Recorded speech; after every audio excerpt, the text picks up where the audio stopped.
Hi, everybody. I'd just like to talk really briefly about what can make an effective conclusion for your paper. You may remember last week I shared kind of an infographic about introductions, and an introduction will look opposite of this.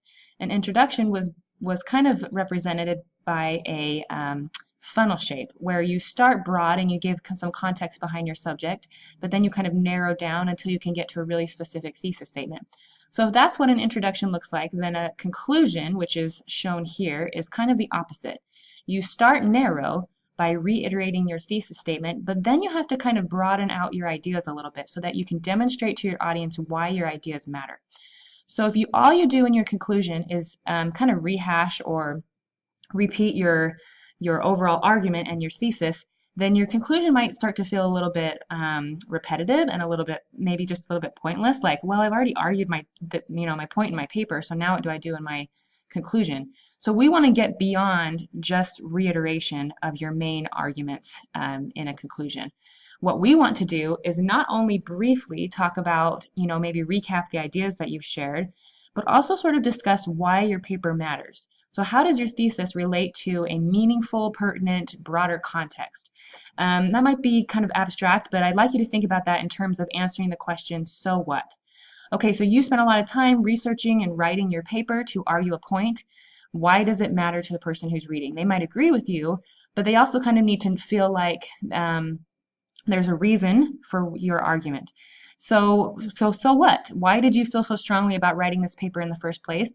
And why does your argument that you've made, why does it matter today in our lives? So you have to, when you do that, when you start with your thesis statement and your conclusion, but you broaden it out to convince your audience that there's a larger reason why this matters, you can leave your audience with the feelings that that they haven't just wasted their time reading your paper, that your opinion really has meaning in today's society. So I'd like to give you a really specific example of that.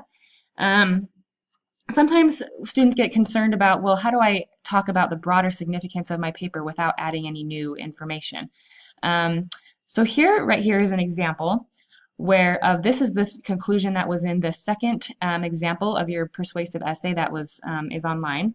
So what this essay was about how to fix the collection of unemployment benefits. So these first couple of sentences reiterate what the person's discussed, and they kind of address some, difficulties in this problem, but they talk about why we need to be more vigilant in restructuring unemployment system. Their very last sentence says, by helping people become better employees and helping them to find jobs, we are helping the economy grow and helping America prosper. Okay, so on the one hand, that's a lot of repetition of the word helping, so maybe you can do a little bit better with that as you proofread, sorry.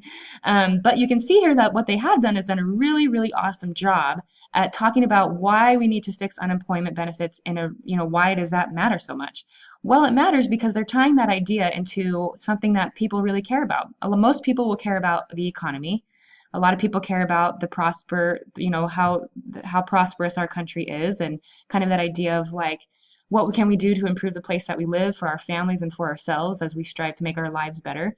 So they don't just kind of say, yes, here, I've talked about unemployment. They also tie that into saying unemployment matters because we all care about the economy. The economy matters, America matters. So that's why these ideas have merit. So you kind of see they go from narrow to being more specific, something that can really leave somebody with the feeling that these ideas have meaning in our lives.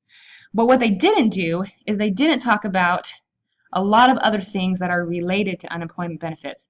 So when I say talk about a broader context, it doesn't mean that you start talking about, maybe food stamps and you start talking about other systems that in the United States, welfare system that might be broken.